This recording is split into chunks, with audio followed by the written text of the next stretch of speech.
So I'm pretty sure you've heard about the lack of stock for the Titans Return Gnaw figure because scalpers keep taking them up and putting them on eBay. Well, while I was browsing the shelves of Target, managed to find one hidden behind two Power Surge Optimus Primes. Titans Return Gnaw. Now, for those of you not in the know, Gnaw is a sharkiton, and they come from the planet of the Quintessons. They are little guys that are mainly in one giant pool, and they are basically the death sentence. If the Quintessons declare you innocent, you go down to the pool and you die. Don't know how that works. It's a really screwed up legal system, but I'm not going to get into that. Yeah, so here is Gnaw, and he is a cute, chubby, little... I'm not going to say a shark, because the only shark-like thing he's got on him is rows of teeth and a fin. I mean, he's got a mace for a tail, this huge flat face with two beady little eyes, and arms and legs. Not much of a shark.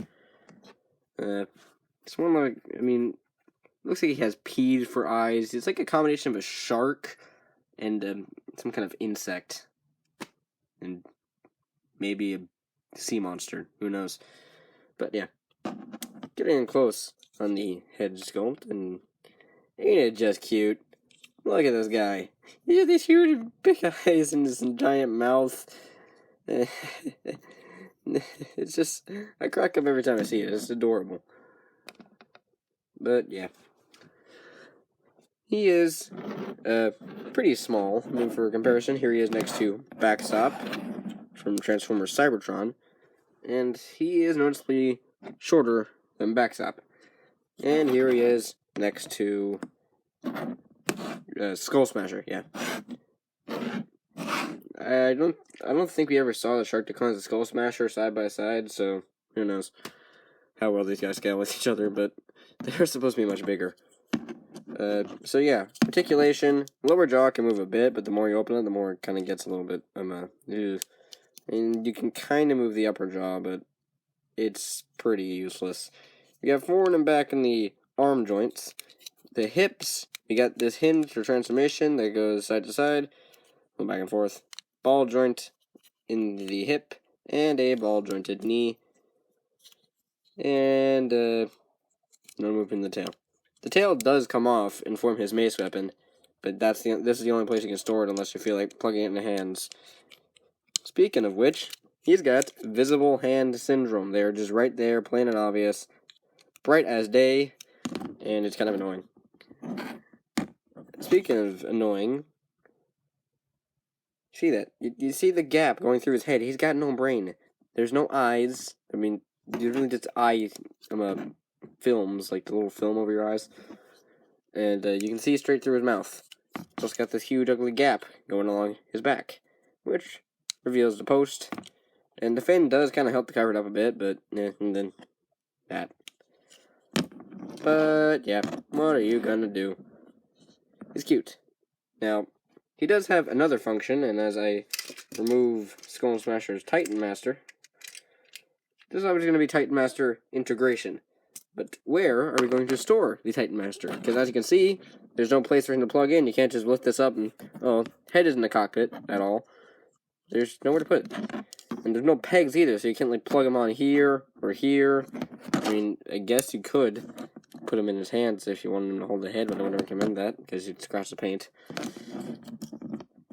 If you open his mouth, besides the Figma stand compatible peg, you'll notice, or peg hole, you'll notice two pegs. This plugs into the bottom of Grax's feet, right there, and oh yes, yes indeed guys, you can have a Sharkticon eat a Titan Master, if Grax decides to cooperate. So yes, you can have him eat a Titan Master. And hey, what do you know? I guess this can be used as a cockpit. But I just find that hilarious. He can eat a Titan Master. You can make him eat a head. That's so adorable. I love it. Paint-wise, got some pink on the lower jaw with two all-spark blue spikes. His arms are all-spark blue. Blue battery. There's paint covering his whole head because it is all translucent plastic. For these yellowish green eyes, got some purple on his upper lip. More all spark blue for the fin, tail, hips. We got some gray. Got more of that pink down here. And yeah, we're gonna talk about that later. But let's get him transformed. So to get him transformed, first thing we're gonna do, pop out the tail, throw that away. We're not gonna need it. Then we're going to come to the whole top section, and I guess we'll just move the jaw down there. You're going to get it out here, and it'll lock in place. You're going to untab these two tabs, go into those two slots. Going to split them, or else we won't be able to get it past the tail fin. Or dorsal fin, I should be saying. I don't know why I kept calling it a tail fin. Then we're going to fold the head halves up onto the back of his legs. And you can adjust the hands however you want it. I personally like to have it floating along with his legs. I'm going to fold this down for a bit. Raise up the shoulders and they will lock into place. And rotate the legs around to form the arms. Then we're going to flip this little tab right here. Allows us to flip the head up. Rotate that around. You don't have to flip it around when you transform him back, but it looks better because he has an open head in his mouth in sharkiton mode. And there you have him. There is Gnaw in his robot mode. And he is adorable. Size comparison, backstop. Backstop is much taller and wider. And here he is next to Skull Smasher. I think this is a wee bit out of scale since Skull Smash is supposed to be about the size of Hot Rod, and the Sharkiton was only about like I don't know, like this Hot Rod Sharkiton. It should be a wee bit bigger. He should have been in deluxe. Whatever. So yeah, getting in on his head. Thanks to Theo Adams. He does his own stuff on YouTube. Check him out. He's real good. His face, ever since I heard it, I just can't stop thinking of Danny DeVito when I look at his head. I mean, look at that. Look. He's got some angry little red eyes, some gray for his face, light gray, with some ear things. He's got spikes running down his head, like a weird mohawk, and his helmet is in dark gray.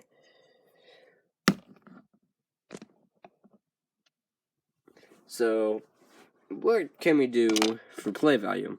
Well, you still got the two pegs on his thing, his lower jaw, so I guess if you wanted to, you can plug a guy in there.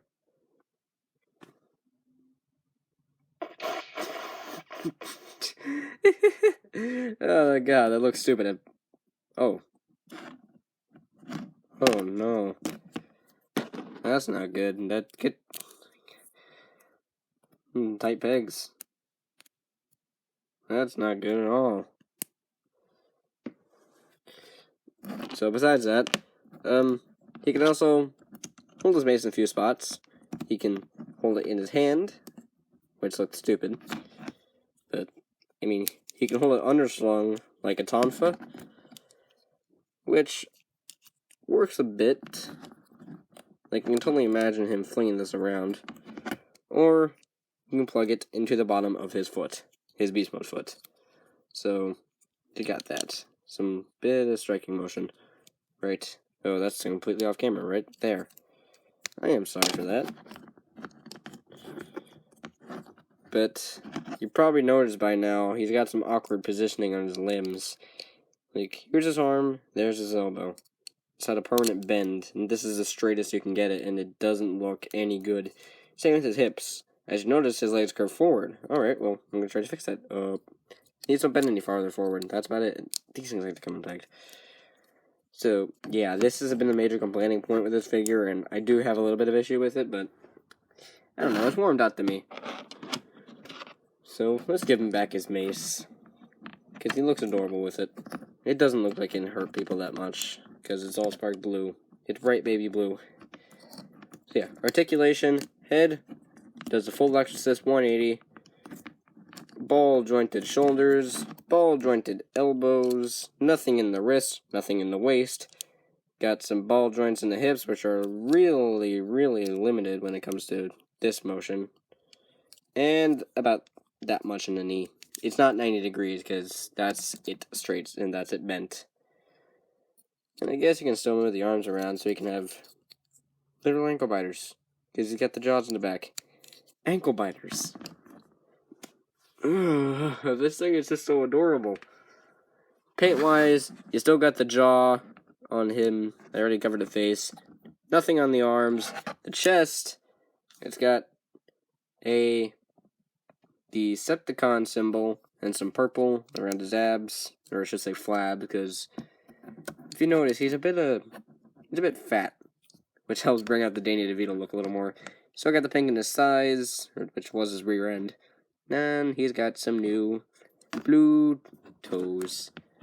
I wish that the feet actually came out here, so it could cover up the back a little bit better, because that head is quite open in beast mode. But what you gonna do? So yeah, that was Titan's Return Gnaw. Very good figure. I would recommend him, but give it a good look in stores to see if there's any around.